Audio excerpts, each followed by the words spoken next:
Donc vous allez voir la violence à répétition. Vous allez voir l'idolâtrie à répétition. Vous pouvez voir le mensonge à répétition. Vous pouvez voir la maladie qui se donne de génération en génération. Mais le point le plus important est celui-ci, peuple béni. De Dieu, Dieu dit que la miséricorde de Dieu est infiniment plus grande que les conséquences du péché. La punition peut aller jusqu'à 3-4 générations, mais la bénédiction, la parole de Dieu dit, va jusqu'à 1000 générations. Et c'est là que nous voyons la grâce et la miséricorde de Dieu. Peuple béni, le fait que nous puissions être convertis et nous avons proclamé Jésus-Christ de Nazareth dans nos vies, nous menons une vie de sanctification. Si nous ne faisons pas le nécessaire, si nous n'allons pas devant la face de Dieu pour que Dieu puisse nous montrer ce qui se passe au sein de notre famille, nous allons subir les attraits de l'ennemi au nom puissant de Jésus. Et Jésus ne veut pas de cela pour ses enfants. Le message clé, Dieu, il ne cherche pas, il n'a jamais cherché à punir ses enfants. Mais c'est un Dieu qui cherche. Il cherche toujours, il va toujours chercher à bénir ses enfants au nom de Jésus. En Christ, la miséricorde va toujours l'emporter largement sur tout un héritage négatif. Et nous bénissons son nom par rapport à cela. Et donc, Exode 20, verset 5-6 montre que le péché, il peut laisser des traces dans la famille. Le péché laisse des traces dans nos vies, dans la vie de nos enfants. Mais la miséricorde de Dieu est 1000 fois plus forte. Et on doit s'appuyer sur cela. On doit compter sur cela. Et donc après, j'ai relevé Ézéchiel 18-20, comme j'ai lu tout à l'heure. L'âme qui pêche, c'est celle qui mourra.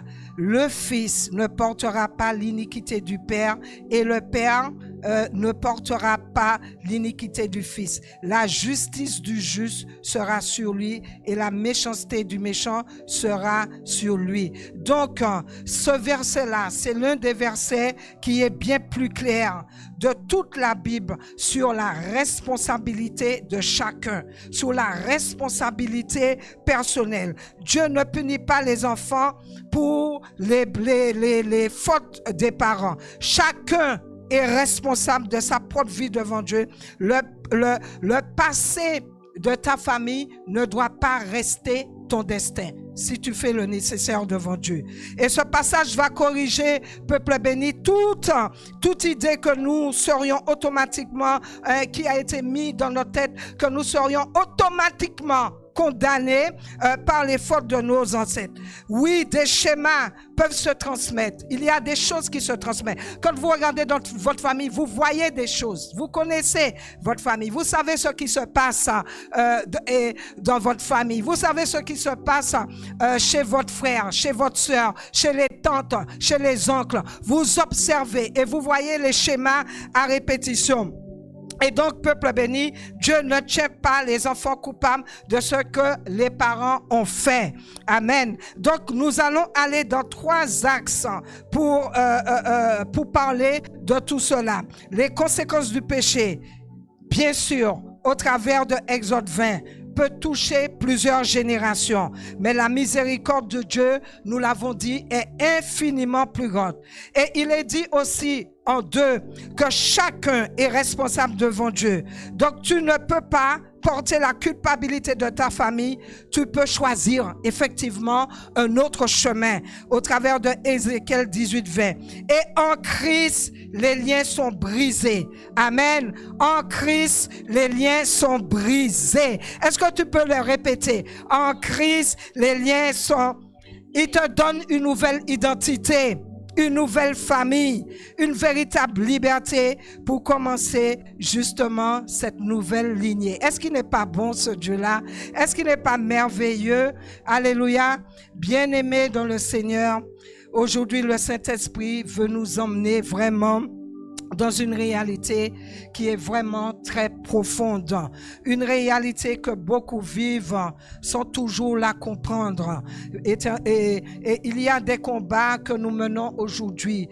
Il y en a ceux qui vont dans des jeûnes, il y en a ceux qui vont dans des supplications, il y en a ceux qui vont dans des retraites à cause des combats qu'ils subissent, à cause des combats qu'ils voient au sein de leur famille.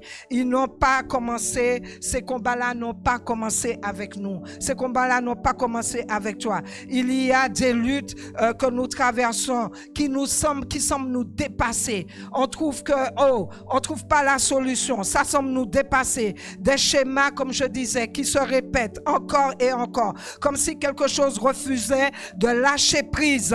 Mais nous faisons parfois face à des poids. Nous faisons parfois face à des luttes qui ne viennent pas de nos choix. Nous ne choisissons pas nos familles. Nous ne choisissons pas dans quelle famille que nous allons naître.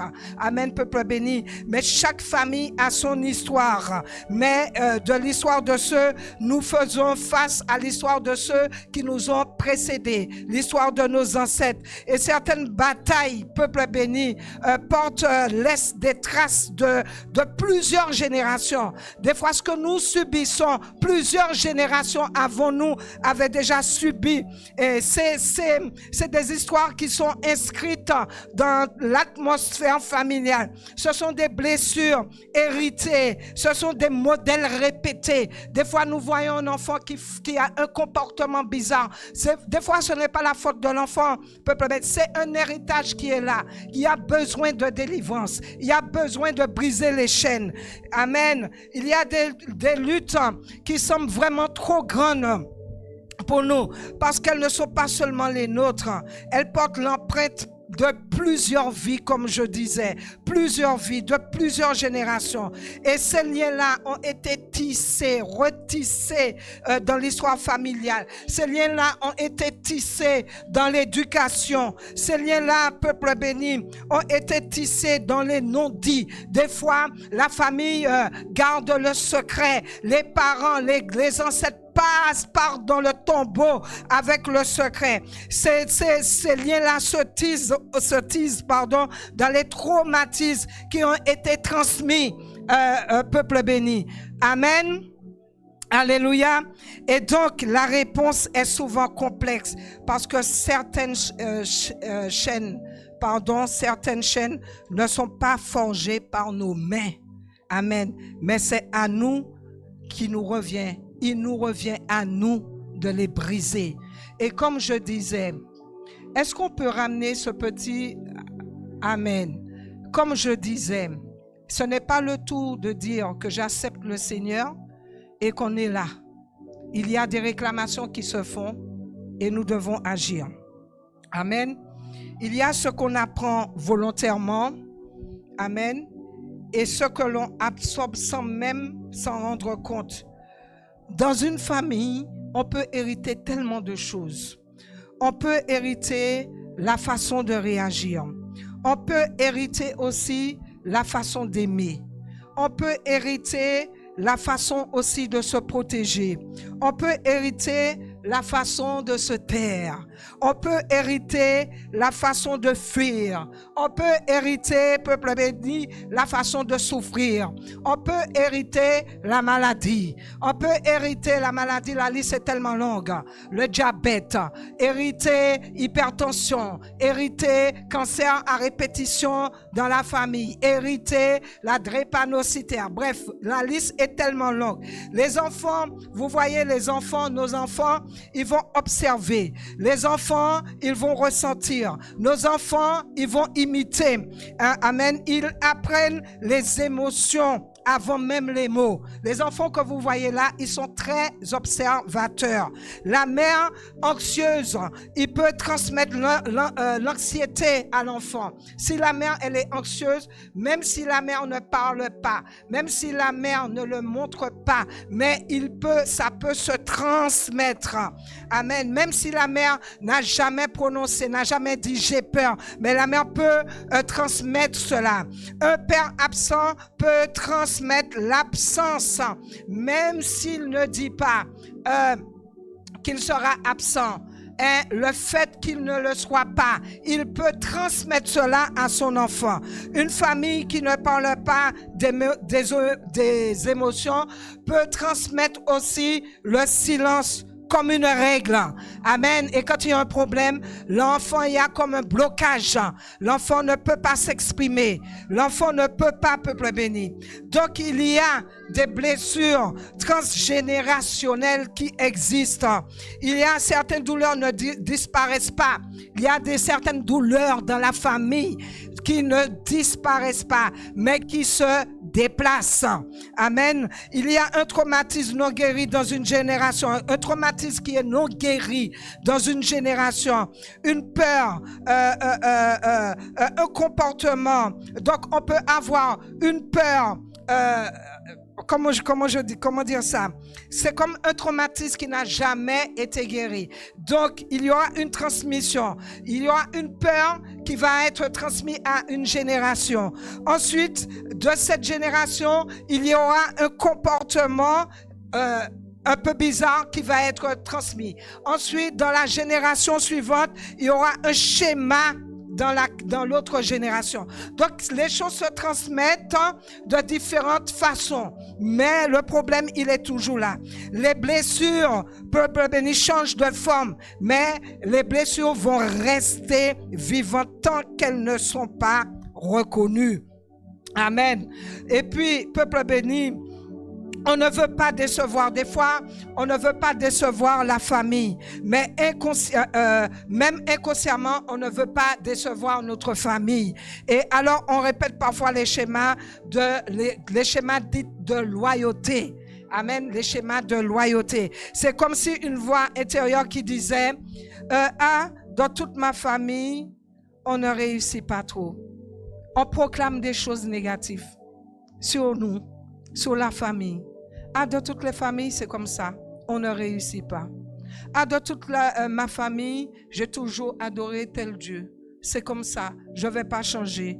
Dans toute notre famille, on ne montre pas notre émotion. Dans toute notre famille, on reste fort, même quand on souffre. Dans toutes nos familles, là aussi, la liste est tellement variante. Notre famille, on ne fait pas confiance, etc., etc. Et donc, ces principes de loyauté, c'est tellement puissant. Elles peuvent nous pousser à saboter nos relations. Elles peuvent nous pousser à saboter nos projets. Elles peuvent nous pousser à saboter notre destinée, notre bonheur. Juste pourquoi? Pour rester fidèle à ce que nous avons connu déjà. Amen. Et le Seigneur ne veut pas de cela dans notre famille. Le Seigneur nous appelle à nous examiner, à examiner ce qui se passe dans nos familles, à examiner justement les sigles qui se répètent jusqu'à ce que quelqu'un ouvre les yeux. Chaque famille a ses cycles. Un cycle de la colère. Nous voyons dans des familles, je vais insister dessus pour que vous puissiez mieux comprendre. Dans des familles, il y a des cycles de la colère. Nous voyons des pères de famille qui sont colériques. Nous voyons des enfants qui sont colériques. Des fois, parce qu'au niveau des ancêtres, il y a des choses qui se sont passées. Il y a des drames. Il y a eu des problèmes. Il y a aussi des cycles de dépendance, de la drogue, de l'ivrognerie, de l'alcool, dépendance du sexe. Il y a cycle d'échecs, les échecs à répétition, cycle du rejet, de violence, cycle de honte. Il y a tellement de cycles. Et l'ennemi n'est pas simplement un observateur, l'ennemi. Quand il y a ces cycles-là, il n'est pas passif, l'ennemi. Il n'est pas neutre. La Bible dit dans Jean 10, vous pouvez aller dans Jean 10, verset 10, il est dit, le voleur ne vient que pour dérober. Le voleur ne vient que pour égorger et détruire. Donc, peuple béni, avec tous ces schémas, avec tous ces cycles, l'ennemi, il a un agenda.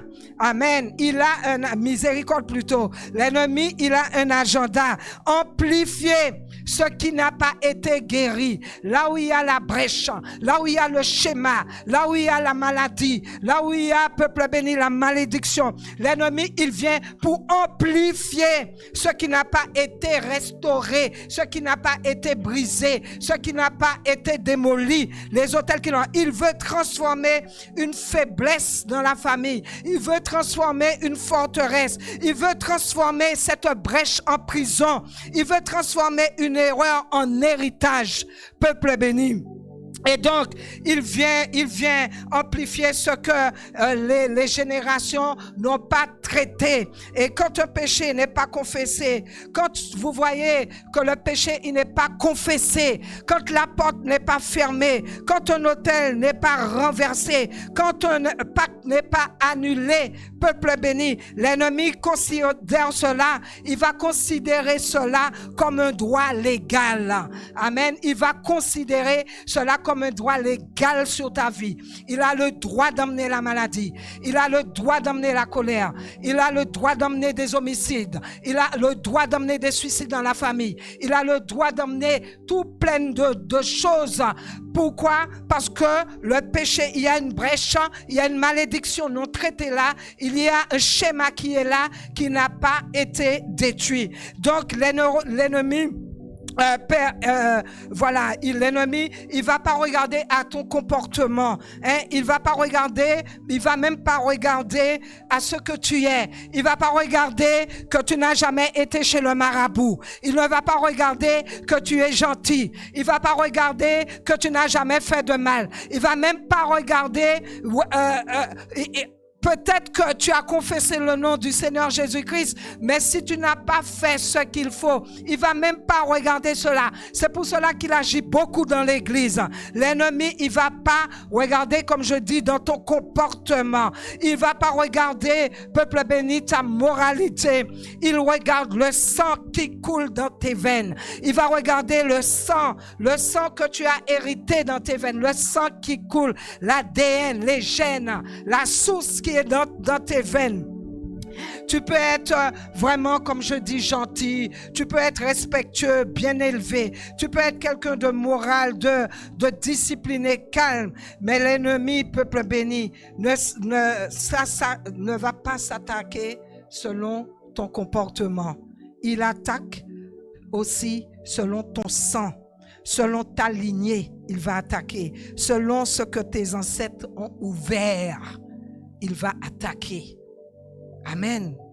Des fois, on dit, mais Seigneur, pourquoi? Seigneur, pourquoi? Pourquoi je subis cela? Pourquoi je prie? Pourquoi il y a ça dans la famille? Tout est lié à la désobéissance. Les lois divines de Dieu, on ne peut pas la changer. Amen. Dans Hébreux 12, 24, il est dit, le sang parle. Le sang parle. Le sang de Jésus parle pour la bénédiction. Mais le sang des ancêtres peut parler pour la réclamation. Amen. On vient au Seigneur Jésus-Christ. On a péché. Le Seigneur pardonne. Mais il y a les conséquences du péché à subir.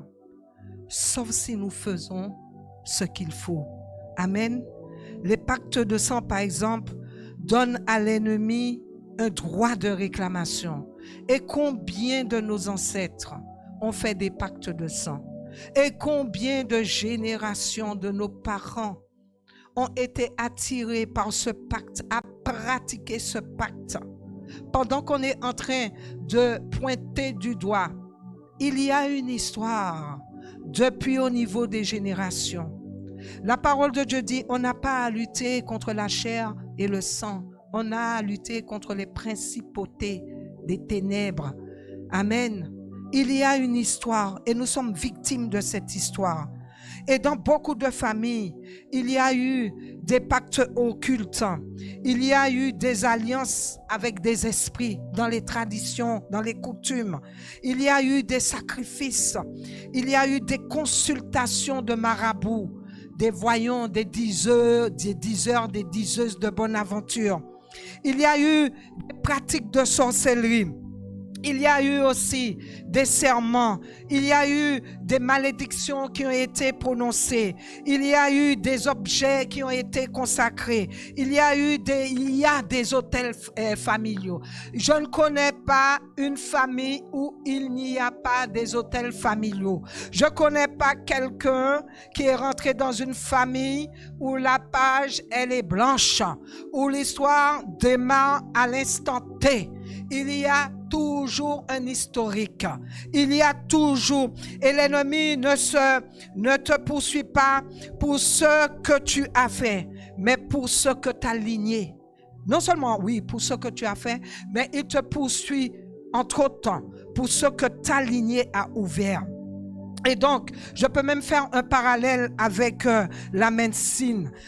Quand on parle d'héritage génétique, quand tu vas chez le médecin, il va te demander, vos parents étaient-ils diabétiques? Vos parents étaient-ils hypertendus? Étaient-ils cardiaques? Étaient-ils drépano-dépressifs addicts? Vous voyez, souvent les médecins posent ce genre de questions, n'est-ce pas? Vous êtes déjà allé chez le médecin et il vous pose ces questions. Pourquoi? Parce que les gènes transportent l'héritage biologique. Les gènes vont transporter l'héritage biologique. Et si ton père ou ta mère était diabétique, tu es susceptible de l'être. Amen. C'est pour cela qu'il pose la question. Si ta mère était hypertendue, voilà, tu es susceptible de l'être. Si par exemple il y a des familles cancéreuses, cancer du sein, on entend la tante avait le cancer du sein, la cousine là avait le cancer du sein, l'autre là pareil, c'est certainement un héritage. Si ta famille a cette maladie génétique là, tu peux aussi l'hériter. C'est pour cela que le médecin pose, et c'est la même chose, peuple béni, dans le monde spirituel. Il existe des ADN spirituels. Il existe, peuple béni, un héritage invisible. Il existe ce qu'on appelle un code familial. Un code dans ta famille, il y a un code familial. Si ta famille a hérité, par exemple, d'impureté, tu seras tenté dans ce domaine. Amen. Si ta famille a hérité de la colère, tu vas lutter avec la colère. Tu seras même victime de la colère. Si ta famille a hérité de l'occultisme, tu seras attaqué spirituellement. Tu seras tenté de faire ces pratiques-là. Il y a même des fois, quand ils sont dans l'occultisme, ils désignent déjà dans le lot des frères et sœurs qui, quand la mère ou le grand-père va partir, il désigne déjà un héritier qui va prendre le relais. Tu seras tenté, tu seras attiré par ces choses. Si ta famille, par exemple, hérite de la pauvreté, même la pauvreté, tu vivras des cycles financiers interminables. Si ta famille a hérité, par exemple, du rejet, eh bien, tu vivras des relations qui sont brisées. Ces choses-là vont se transmettre. Et ce que tu n'as pas choisi, toi-même tu n'as pas choisi, cela peut te poursuivre, cela peut te fatiguer. Ce que tu n'as pas fait, eh bien, cela peut vraiment affecter ta vie. Et ce que tu n'as pas ouvert, peuple béni, cela peut t'attaquer. Amen. Mais j'ai une bonne nouvelle pour vous, peuple béni. Amen. La parole de Dieu dit, manque de connaissance, le peuple périt. Manque de connaissance, le peuple subit. Manque de connaissance, vous allez entendre parler de chrétiens qui ont accepté le Seigneur, mais vous allez dire, mais comment cette personne-là est en Christ? Et pourtant, j'entends parler d'un accident, on a entendu parler d'une famille chrétienne qui sortait de l'église, qui était fervent, et pourtant sur la route, ils ont été victimes d'accidents terribles. Il y a des réclamations, peuple béni. Et donc, la bonne nouvelle, comme je dis, gloire à Dieu, Jésus-Christ, ça change ton ADN en spirituel. Et donc, peuple béni, ces cycles vont continuer. jusqu'à ce qu'une personne, jusqu'à ce qu'un jour cette personne se demande pourquoi, d'où vient cela. Cette personne a la curiosité. Est-ce que je veux continuer comme ça? Aujourd'hui, tu te poses la question, tu examines ce qui se passe dans ta vie, tu examines ce qui se passe dans ton foyer, tu examines ce qui s'est passé au niveau de tes parents, ce qui se passe au niveau de tes oncles, au niveau de tes tantes, et tu vas dire, est-ce que je veux continuer comme cela?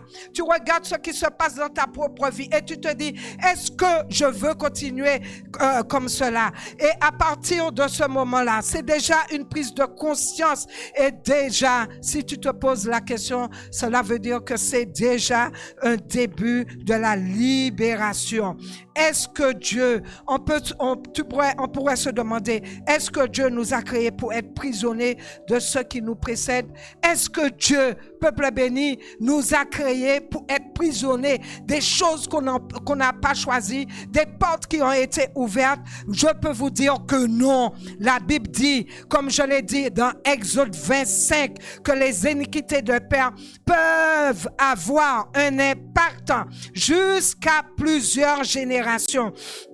Amen. Regardez ce qu'il est dit dans Exode 25.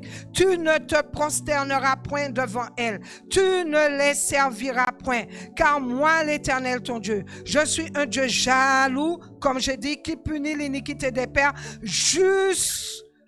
sur les enfants jusqu'à la 3e, la 4e génération de ceux qui me haïssent, et qui fait miséricorde jusqu'en 1000 générations à ceux qui m'aiment et qui gardent mes commandements. Elle nous dit aussi dans Ézéchiel 18-20, voilà, que les fils ne porteront pas l'iniquité de son père, le père ne portera pas l'iniquité de son fils. Amen. Donc cela signifie une chose vraiment qui est très importante à retenir. Il peut avoir une influence, mais il n'y a pas de condamnation automatique. Il peut avoir bien sûr cet héritage-là, mais ce n'est pas une fatalité quand nous sommes en Christ, quand nous acceptons Christ dans notre vie et quand nous faisons ce qu'il ne fait pas. Il dit, je punis l'iniquité des pères sur les enfants jusqu'à la 3e, 4e génération. Ce verset n'est pas en train de dire que Dieu condamne, il n'est pas du tout en train de dire qu'il est en train de nous condamner. Il n'est pas du tout en train de dire que la malédiction va être automatique et que tu vas être prisonnier de ce que tes ancêtres ont fait. Il dit, peuple béni, il est en train de dire au travers de ce verset que les choix d'une génération, comme j'ai dit, ce que ta famille a fait, ce que tes ancêtres ont fait, peuvent t'affecter, que le péché crée des cycles. Dis-toi bien que le péché crée. C'est pour cela qu'on appelle à la repentance, qu'on appelle à la vie de consécration, qu'on appelle à la vie de sanctification. Ce n'est pas pour rien quand le Seigneur nous dit de nous repentir, de nous sanctifier, que celui qui se sanctifie plus. Parce qu'il y a des conséquences, non seulement sur ta vie. Le péché met un mur entre toi et Dieu. Le péché emmène à la mort. Le salaire du péché, c'est la mort. Et non seulement c'est pour toi, mais c'est pour ta descendance. Et donc, le péché crée des cycles, des schémas. Le péché crée des atmosphères. Et que ce qui n'est pas guéri, ce qui n'est pas restauré, ce qui n'est pas restaurés, justement, peuvent se transmettre. C'est exactement ce qu'on voit dans la vie, comme j'ai dit tout à l'heure. Et ce que Dieu dit dans Ézéchiel 18 maintenant, il dit que ici Dieu corrige, voilà, il va corriger. Il dit clairement que tu n'es pas, non seulement tu n'es pas condamné pour les fautes de tes parents, mais tu n'es pas prisonnier. En fait, il dit que Dieu ne te juge pas Dieu va pas te juger selon ton arbre généalogique. Il te regarde toi, il te regarde ton cœur, il te regarde ton choix, Il te regarde si tu le cherches. Il regarde si tu l'acceptes. Il regarde si tu alignes ta vie à sa parole.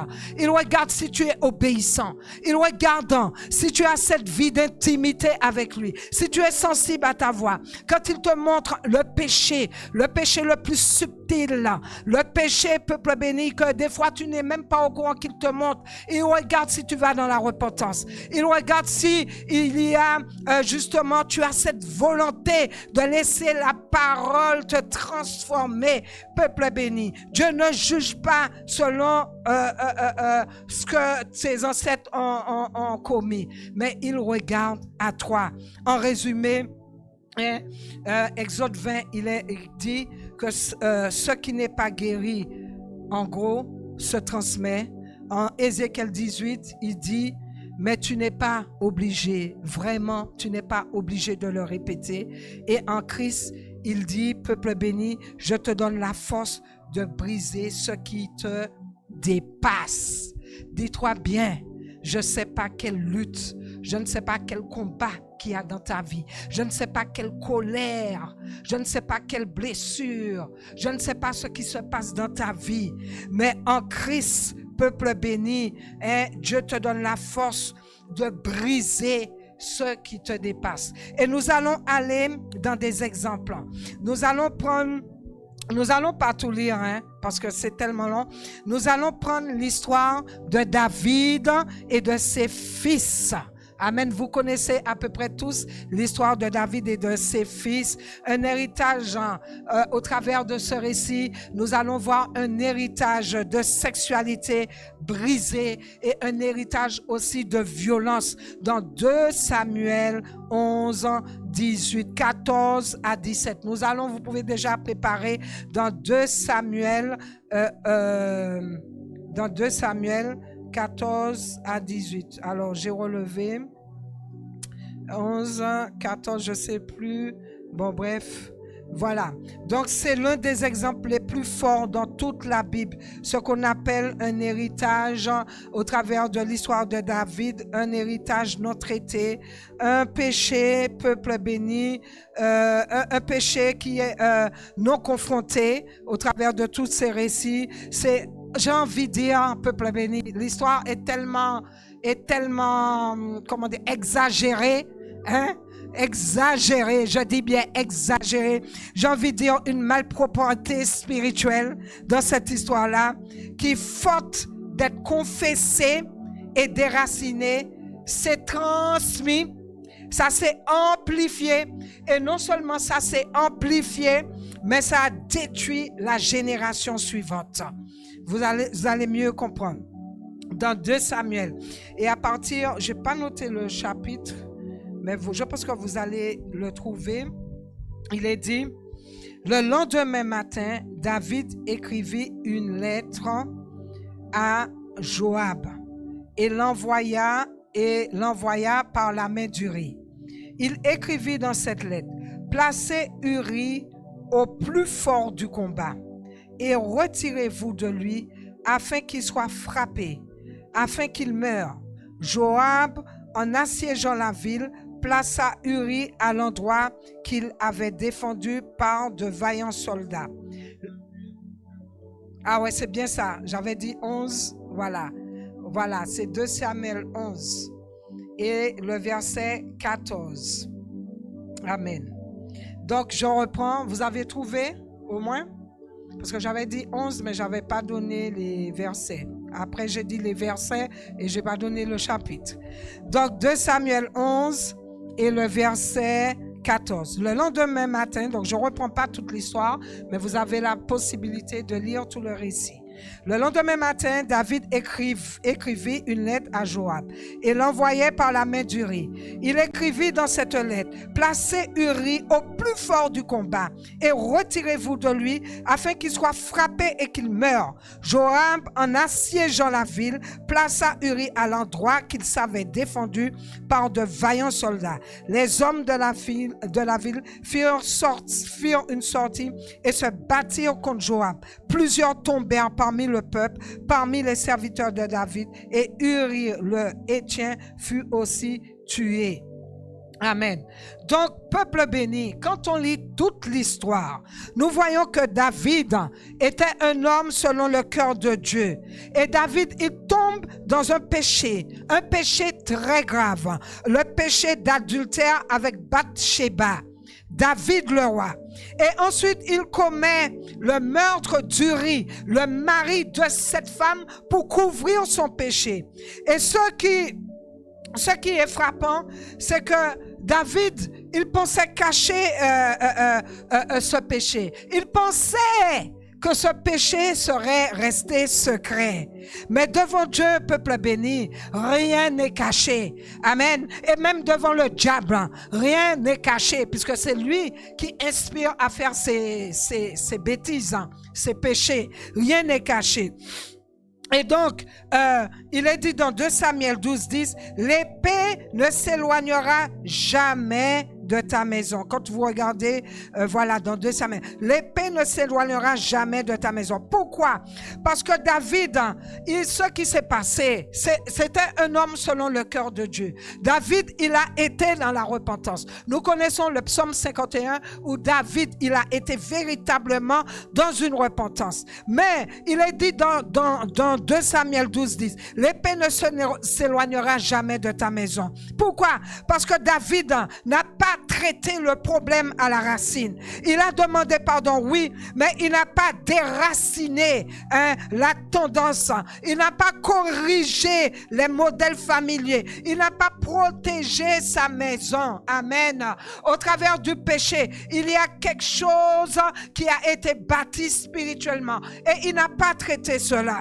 Et peuple béni, David n'a pas maîtrisé. Et donc, ce péché-là, nous allons voir plus bas, c'est amplifié dans sa maison. Et c'est ici que la Bible devient extrêmement claire.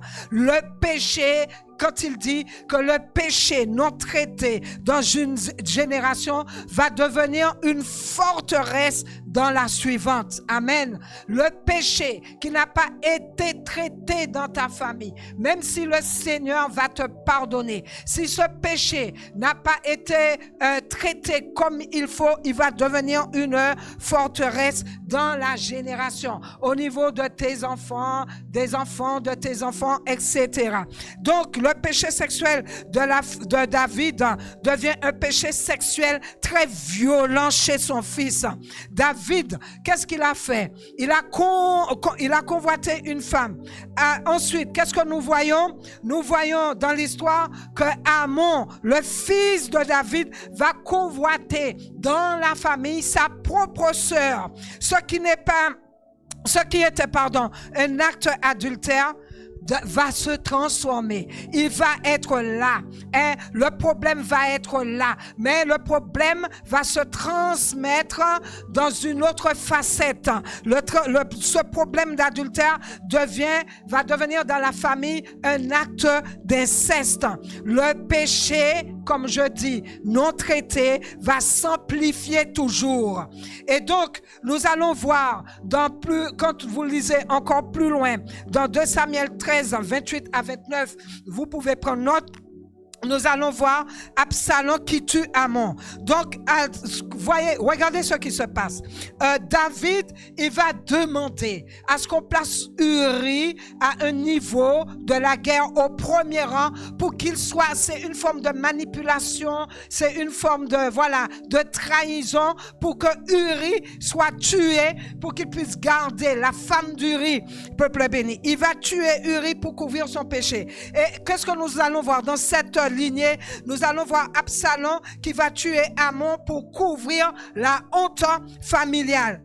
Et donc la mesure de David était vraiment stratégique, comme j'ai dit. Le meurtre d'Absalom et ce que David a fait, c'était stratégique, mais ce que Amon a fait était impulsif, était émotionnel, était vengeur. Ce que le père, il a fait en secret, le fils, lui, il a fait en plein public. La honte cachée a été manifesté en plein public. Donc Absalom, il va coucher publiquement avec les concubins de son père. Regardez, à partir d'un péché, à partir d'une abomination, malgré qu'il y a eu repentance, regardez ce qui s'est passé. Absalom va coucher publiquement avec les concubins de son père. Dans 2 Samuel 16, verset 22. David, il est dit, David prit la femme d'un autre homme. Absalom même, son propre fils, prend les femmes de son propre père. Mais cette fois-ci, ce n'est pas caché, c'est sur le toit du palais, peuple béni, devant tout Israël, à la vue de tous ceux qui veulent voir. Quelle honte! Le péché privé du père devient le scandale public du fils. Voilà, peuple béni, la malédiction générationnelle transmise, non traitée, non renversée, non démolie. Amen. Ensuite, nous allons voir dans cette histoire, nous allons voir Salomon qui va multiplier des femmes et tombe dans l'idolâtrie. Nous allons voir cela et vous pouvez noter dans 1 Roi 11, 1 à 4 qui parle cela. David même a eu plusieurs femmes, ce que Dieu n'a jamais approuvé. David, je ne suis pas en train de dire que David n'a pas été sauvé. Ce n'est pas du tout ma prédication. Il y a des choses qui ont été faites, même si on est en Christ, même si on a accepté le Seigneur, des choses que nous subissons sur cette terre à cause du fait que le péché n'a pas été traité, on n'a pas posé les actes qu'il fallait pour briser toutes ces choses et on a accepté de subir, peuple béni. Donc, David, lui, il a eu beaucoup de femmes, ce que Dieu n'a vraiment pas aimé, n'a pas approuvé. Et Salomon, il est dit au travers de la parole, combien de femmes qu'il a eu, peuple béni, 700. Moi, je ne sais pas comment cet homme a fait.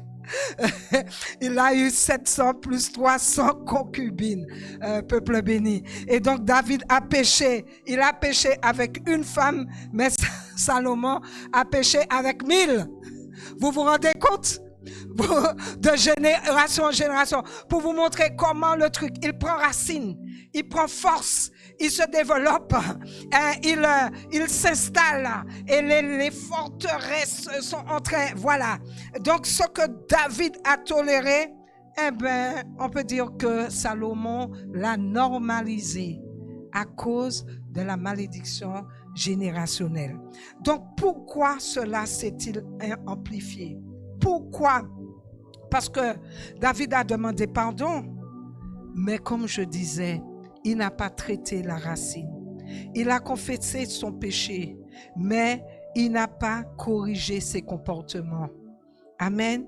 Il n'a pas restauré l'ordre dans sa maison. Il n'a pas enseigné la pureté à ses fils. Il n'a pas confronté les dérives familiaux. Il n'a pas, peuple béni, fait ce qu'il fallait. Il a été pardonné, mais peuple béni, le pardon efface la faute, mais la transformation, amen, doit déraciner justement cette tendance.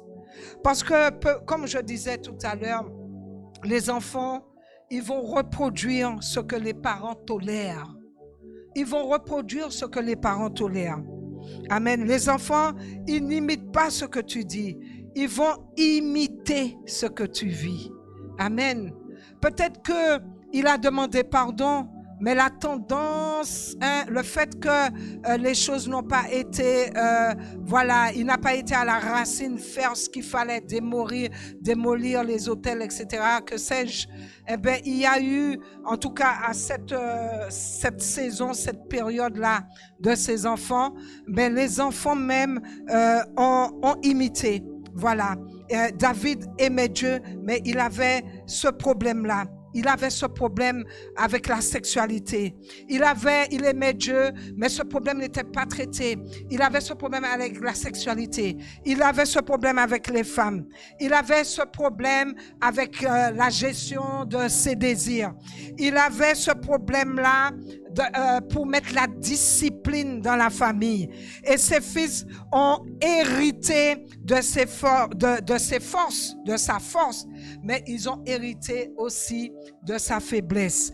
Et donc, il existe, peuple béni, une loi spirituelle, spirituelle, familiale, que personne, même psychologique, que personne ne peut contourner.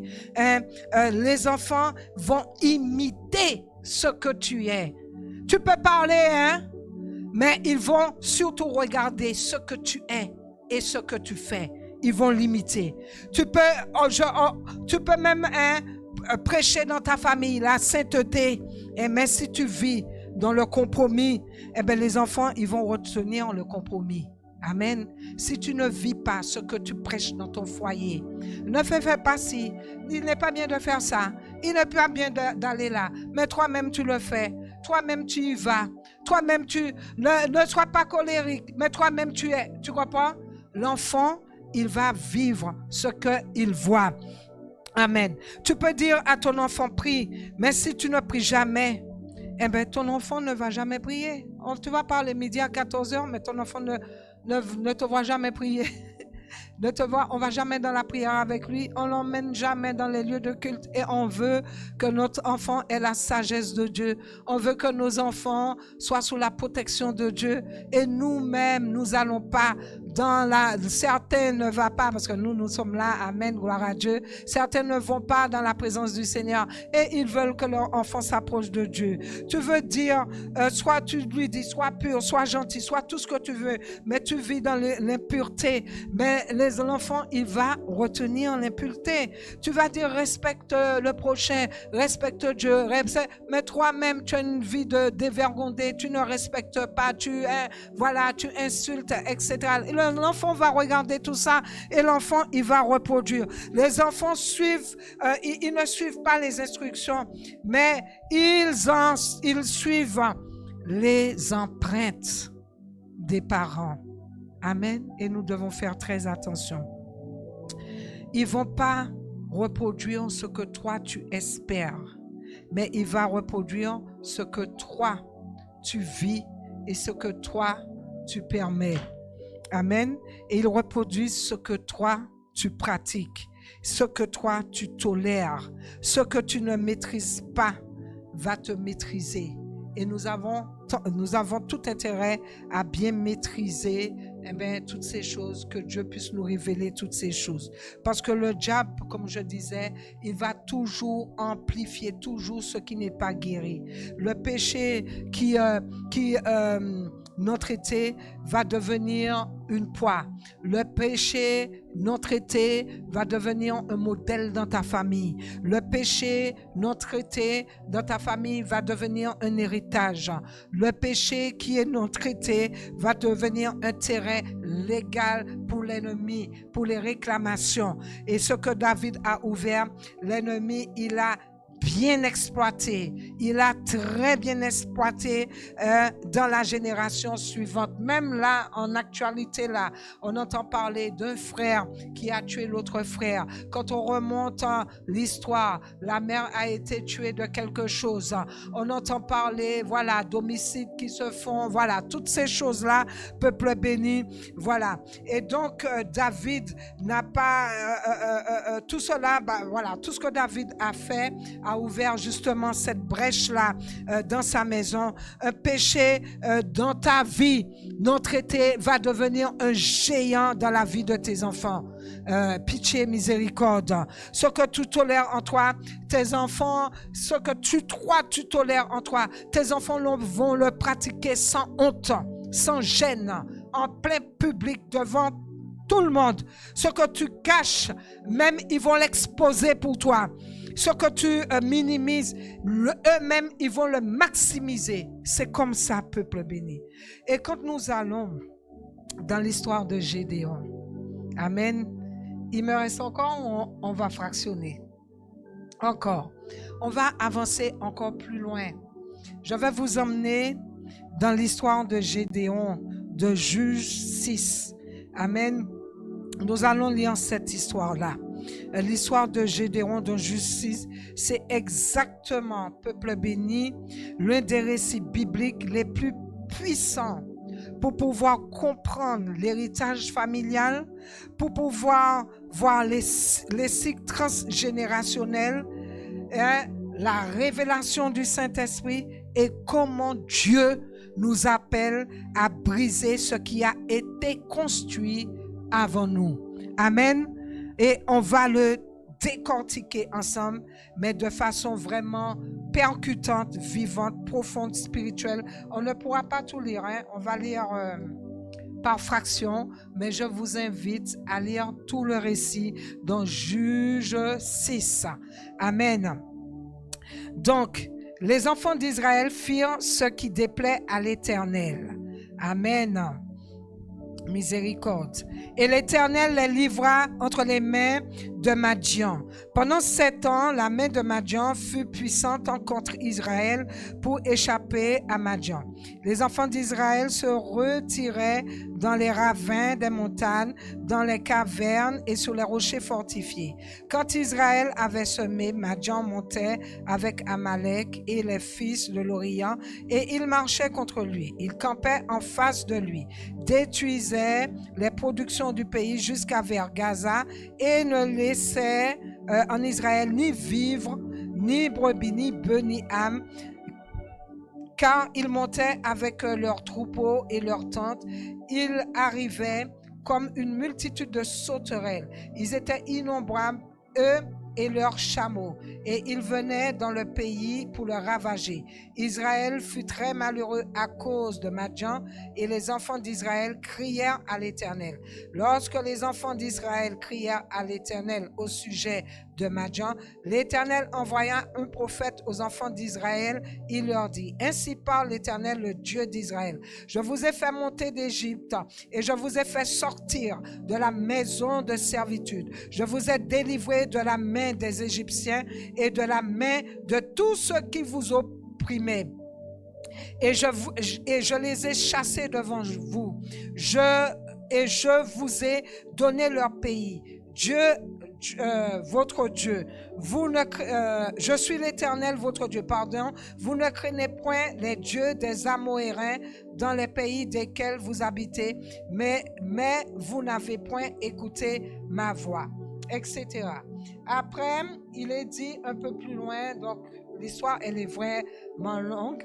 Il est dit: Gédéon bâtit là un autel, allez dans le verset 24, Gédéon bâtit là un autel à l'Éternel et lui donna pour nom l'Éternel Paix. Il existe encore aujourd'hui à Ophra, qui appartenait à la famille d'Abiézer.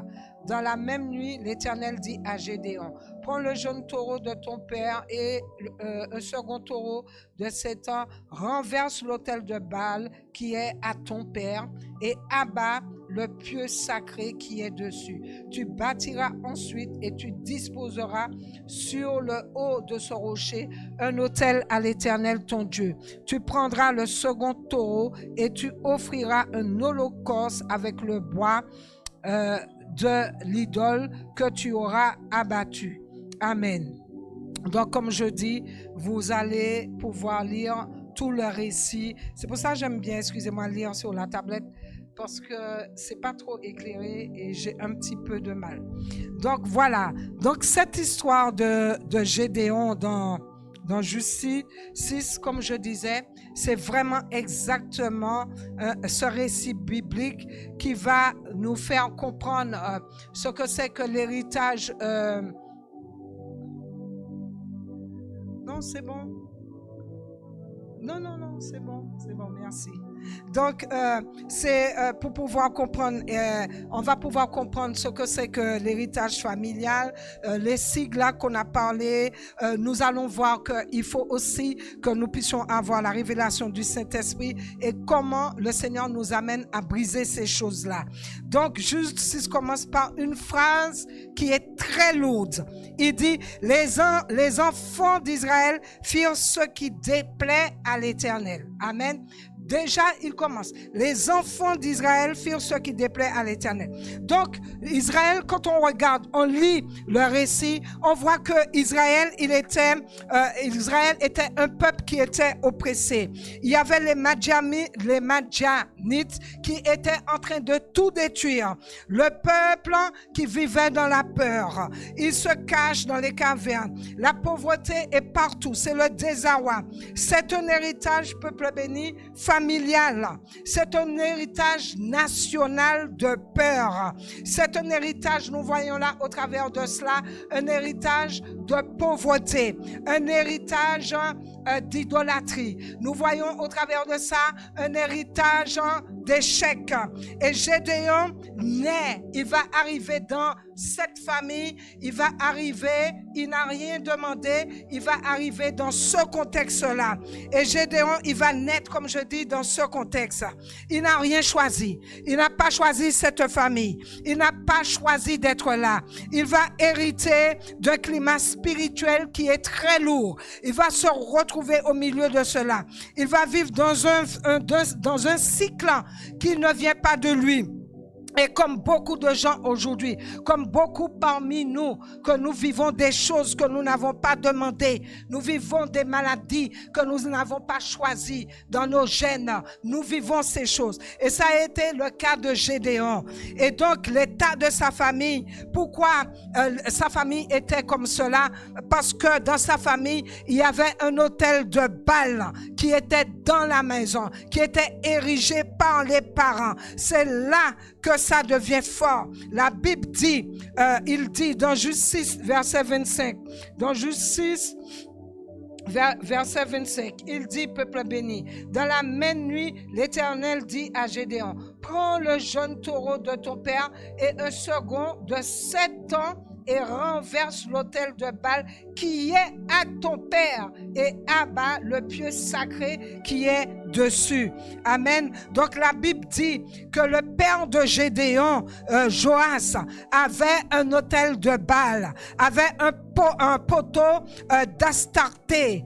Vous allez voir, c'est ce, quand on lit vraiment l'histoire de Gédéon. Donc dans ta famille, quel autel, à quel moment on a été devant la face de Dieu pour prier, alors que nous voyons ces choses à répétition dans la famille? À quel moment nous avons été vraiment, nous avons pris un temps spécifique pour cela, pour aller dans la présence du Père, pour aller dans la repentance pour les générations passées, pour aller dans la repentance pour nous-mêmes, ce que nous avons fait, ce que nous avons subi. À quel moment, peuple béni, nous avons été et nous avons cherché à avoir la révélation des choses cachées, des choses secrètes, des choses que tes yeux, des choses dont tu n'as pas la connaissance, des choses que tes yeux n'ont jamais vues, des choses que tu n'as jamais tolérées. Il n'y a que Dieu, par la puissance de son Saint-Esprit, qui puisse nous révéler ces choses. Et non, on ne doit pas lâcher tant que nous n'avons pas la révélation. Et donc, le père de Gédéon, il avait cet autel de Baal, il avait ce poteau-là d'Astarté. Et donc, autrement dit, sa famille adorait d'autres dieux. Amen. Souvent, on arrive dans une famille, on est entré, avant de connaître le Seigneur, on a adoré des dieux qu'on ne connaissait pas, des dieux qui n'étaient pas dans la Bible. On s'est prosterné dans l'idolâtrie devant des dieux, on a fait du n'importe quoi. Il y en a qui ont pris des bains. Il y en a qui adorent des statues, qui adorent des prophètes déjà décédés, qui adorent, que sais-je, des entités.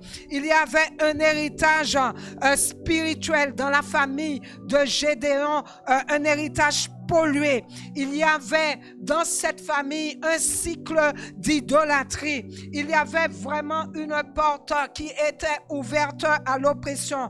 Il y avait une atmosphère spirituelle complètement toxique dans la famille de Gédéon.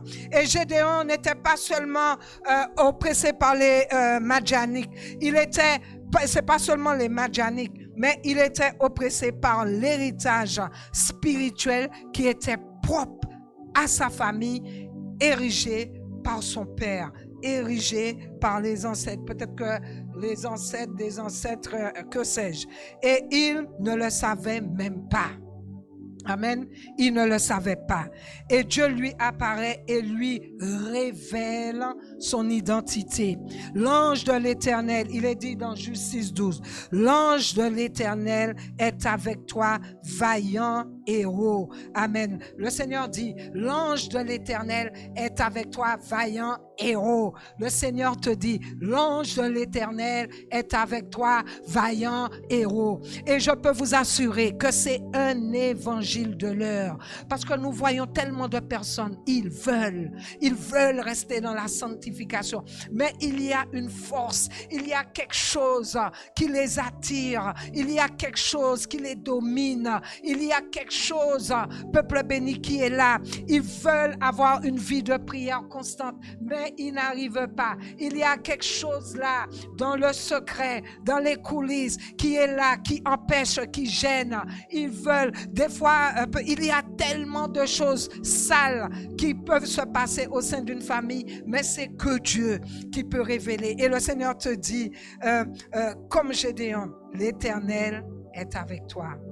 La veille du retour du Seigneur, il faut qu'on dise stop, c'en est assez, ces cycles-là.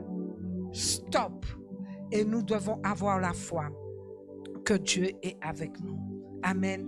Gédéon répond, peuple béni. Ma famille, Gédéon est en train de dire, en train de proclamer, ma famille est la plus pauvre. Je suis le plus petit. Où est Dieu? Pourquoi tout cela nous arrive? Il est en train de parler selon ce qu'il subit, selon ce qu'il voit dans la famille, selon son héritage. Et Dieu est en train de te parler, peuple béni. L'Éternel est avec toi, vaillant héros. Dieu parle selon ta destinée. Dieu te parle aujourd'hui. Le Saint-Esprit commence toujours par révéler qui tu es avant de révéler ce que tu dois faire. Et tu es enfant de Dieu, peuple béni. Ce qui est en toi est plus fort que tout ce qui peut faire vivre les autels, etc. Amen.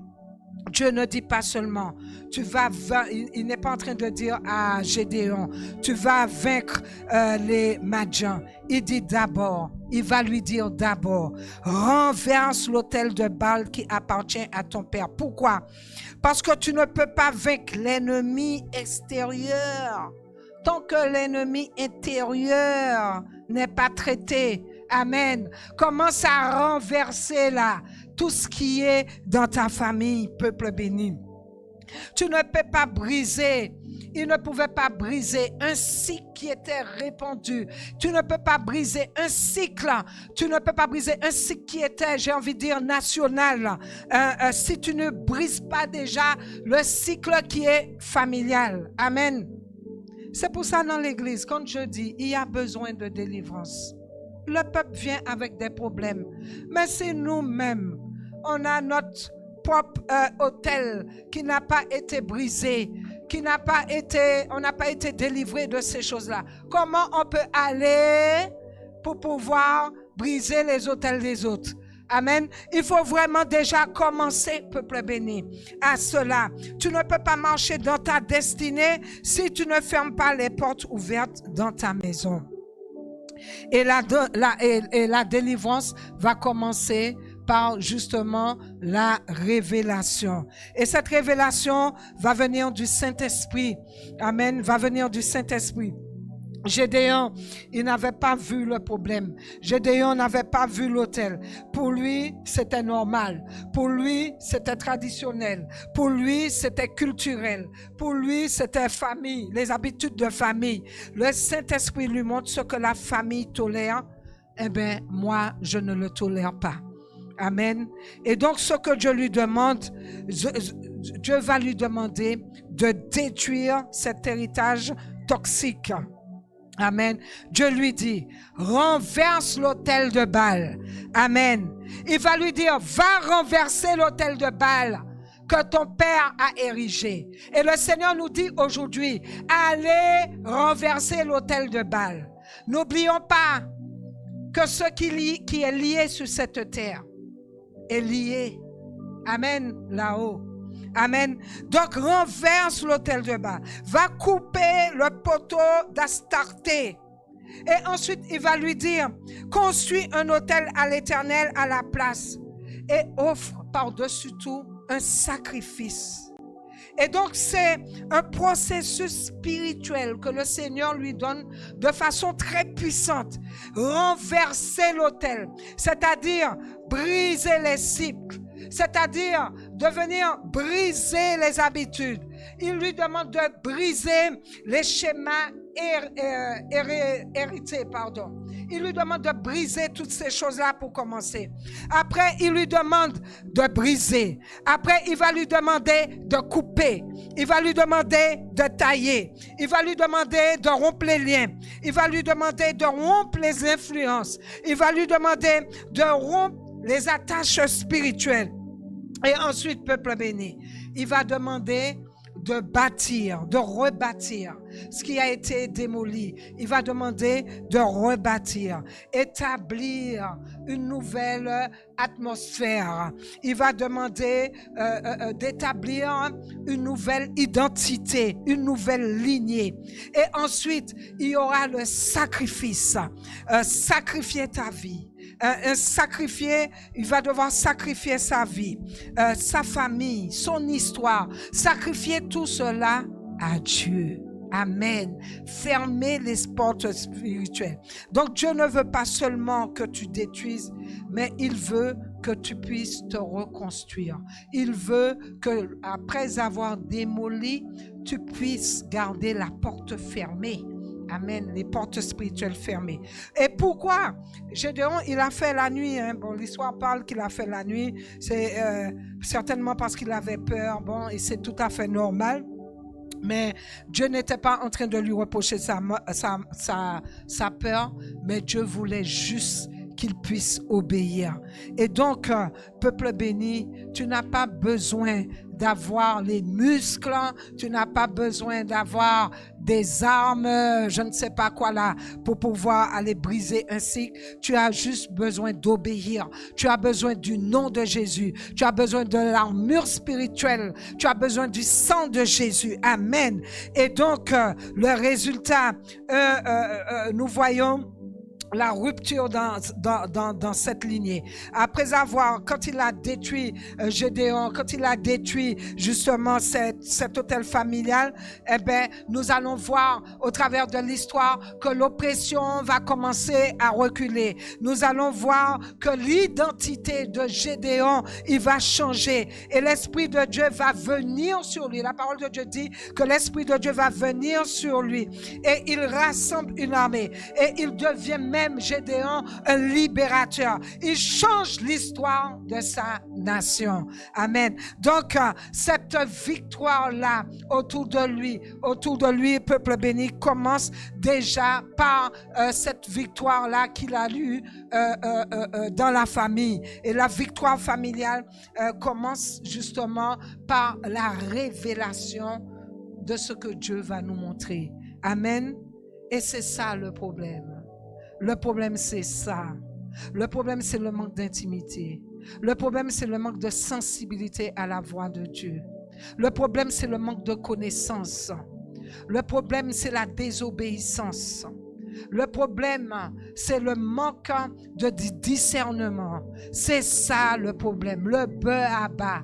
Nous devons aller devant Dieu pour que le problème de l'autre n'est pas ton problème. Nous allons faire un jeûne collectif, par exemple, ici.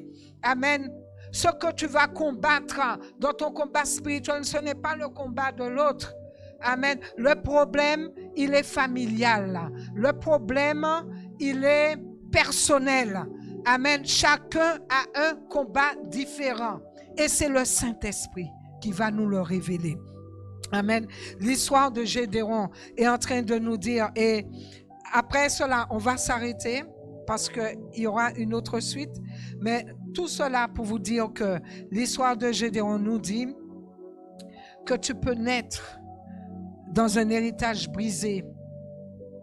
Mais Dieu t'appelle aujourd'hui vaillant héros. Amen.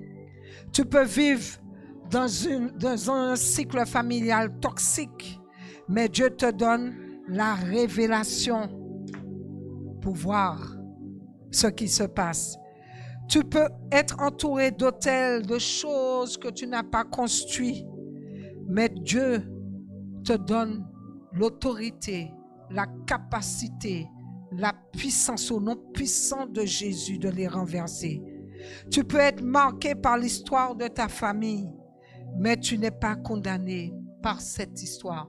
Refuse d'être condamné par cette histoire. Tu peux être la personne certainement que Dieu a choisie. Toi qui es là, toi qui entends le message, toi qui vois ce qui se passe, certainement Dieu t'a désigné, t'a choisi comme Gédéon, pour briser ce que personne n'a osé toucher dans ta famille. Amen. Il faut que la révélation du Saint-Esprit, comme je disais, pour voir l'état réel de ta famille. Et ce n'est pas négligeable. Il faut l'obéissance pour renverser ce qui doit être renversé. Il faut le courage de reconstruire un nouvel autel. Et alors Dieu fait de toi la rupture dans ta génération. Amen. Est-ce que le peuple de Dieu est d'accord avec ça? Amen, peuple béni. Il y a tellement de choses, tellement de couples brisés, tellement des attaques, des fois des attaques de mari de nuit, des couples qui sont déchirés, brisés, des trucs, j'ai donné quelques listes, vous avez vu, mais le Seigneur nous accorde la victoire au nom puissant de Jésus. Amen. Je vais vous inviter à vous mettre debout. Amen. Et nous allons prier par rapport à cela. Amen. Je demande aux enfants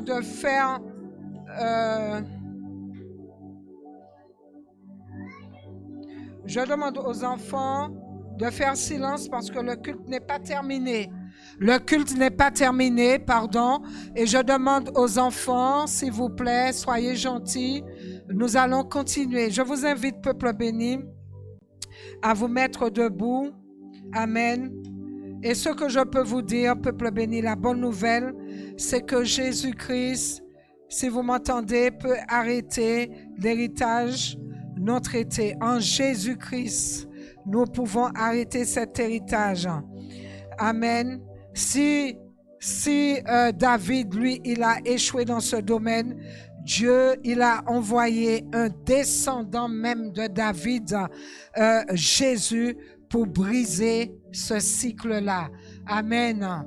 Et nous allons prier et il y aura une continuité parce que nous allons faire, peuple béni, des prières après pour vraiment briser cela et même aller dans des jeûnes et prières. Et je crois que Dieu, il va agir au nom puissant de Jésus. Amen. Éternel, roi de gloire, Père éternel, nous allons prier, peuple béni. Vous savez ce qui se passe dans votre vie. Connectez-vous au ciel, portez votre fardeau devant l'Éternel. Prions. Nous venons devant toi, Seigneur mon Dieu, en ce jour, Papa, avec humilité, Seigneur mon Dieu, éternel et foi. Au nom puissant de Jésus, Seigneur mon Dieu, nous nous tenons, Seigneur mon Dieu, dans ta présence. Seigneur mon Dieu, nous te remercions, Seigneur mon Dieu, Papa, pour cette parole qui a été prêchée, Seigneur mon Dieu, Père. Seigneur mon Dieu, nous reconnaissons que tu es le Dieu qui délivre. Nous reconnaissons, Seigneur mon Dieu, que tu es le Dieu qui restaure. Nous reconnaissons, Seigneur mon Dieu, éternel, roi de gloire, que tu es le Dieu qui affranchit. Aujourd'hui, nous te demandons, Seigneur mon Dieu, Père, de briser toutes les chaînes générationnelles, Seigneur mon Dieu, dans notre vie. Seigneur mon Dieu, que toute malédiction héritée, consciente ou inconsciente, qu'il soit annulée au nom puissant de Jésus. Nous prenons autorité et nous annulons toute malédiction héritée par le sang de Jésus. Nous proclamons que nous sommes rachetés par le sang de Jésus. Nous proclamons que nous sommes libérés. Seigneur mon Dieu, nous renonçons à toute forme d'alliance passée qui n'est pas de toi, Seigneur mon Dieu, Père éternel. Nous prenons autorité et nous coupons, Seigneur mon Dieu éternel, tout lien avec les œuvres des ténèbres dans ma lignée, Seigneur mon Dieu, Papa, dans notre lignée. Que toute répétition de souffrance, que toute répétition d'échec, que toute répétition de stagnation, que toute répétition de malédiction, que toute répétition de maladie, que ce soit la maladie, que ce soit le diabète, que ce soit l'hypertension, que ce soit le cancer, que ce soit la drépanocytose, que ce soit, Seigneur mon Dieu, une maladie incurable, Seigneur mon Dieu, Papa. Seigneur mon Dieu, que toute répétition de souffrance cesse maintenant au nom puissant de Jésus. Seigneur, viens visiter les fondations de notre vie et viens les purifier au nom puissant de Jésus. Là où l'ennemi, Seigneur mon Dieu, avait établi des droits, là où l'ennemi, Seigneur mon Dieu, réclame, je proclame, Seigneur mon Dieu, éternel roi de gloire, ta seigneurie.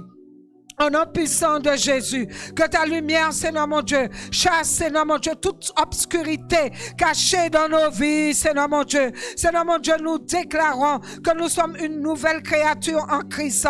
Les anciennes choses sont passées, toutes choses sont devenues nouvelles. Que toute parole négative prononcée sur nos familles soit annulée aujourd'hui. Au nom puissant de notre Seigneur Jésus-Christ, nous détruisons, au nom puissant de Jésus, tout hôtel maléfique dressé contre notre destinée, contre la destinée de notre famille, au nom puissant de Jésus, au nom puissant de Jésus-Christ de Nazareth, nous reprenons autorité sur notre héritage spirituel et nous déclarons la liberté sur notre vie, sur notre descendance, sur la vie de nos familles, sur la vie de nos enfants, sur la vie, Seigneur mon Dieu, de nos familles proches, de nos familles éloignées, Seigneur, élargies. Nous déclarons la liberté, Seigneur mon Dieu, Papa, sur notre descendance, au nom puissant de Jésus, que la bénédiction d'Abraham soit notre partage, au nom puissant de Jésus. Seigneur, restaure ce qui a été brisé, Seigneur mon Dieu, dans notre lignée. Remplis-nous, Seigneur mon Dieu, de ton Esprit Saint, pour que nous puissions marcher, Seigneur mon Dieu, dans la victoire. Remplis chacun de nous, Seigneur mon Dieu, de ton Esprit Saint, au nom puissant de Jésus. Nous refusons, Seigneur mon Dieu, de reproduire les erreurs du passé. Donne-nous, Seigneur mon Dieu, la sagesse pour établir une nouvelle fondation. Au nom puissant de Jésus, donne-nous, Seigneur mon Dieu, cette sagesse dans le nom précieux de notre Seigneur Jésus-Christ. Au nom puissant de Jésus, que ta grâce parle plus fort que toute condamnation. Seigneur mon Dieu, nous proclamons, Seigneur mon Dieu, la guérison intérieure. Nous proclamons, Seigneur mon Dieu, sur nos vies la restauration complète. Au nom puissant de Jésus, que toute oppression spirituelle prenne fin maintenant. Nous marchons, Seigneur mon Dieu, dans la liberté des enfants de Dieu. Merci, Seigneur mon Dieu, Papa, pour ta puissance qui agit en nous. Merci, Seigneur mon Dieu, Papa, pour cette puissance qui agit en nous. Merci pour la victoire, Seigneur mon Dieu, pour la victoire acquise à la croix. Est-ce que tu peux le dire? Merci, Seigneur, pour la victoire acquise à la croix. Nous scellons cette prière dans le nom glorieux de notre Seigneur Jésus-Christ. Nous scellons cette prière dans le nom puissant de notre Seigneur Jésus-Christ. Et que, Seigneur mon Dieu, que notre prière, Seigneur, puisse parvenir à toi, Seigneur, sans obstacle, sans incidence, et que tu puisses nous exaucer et nous accorder la victoire au nom puissant de notre Seigneur Jésus-Christ. Et le peuple de Dieu dit, soyez bénis, peuple béni. Amen. Amen, Pasteur Maxime.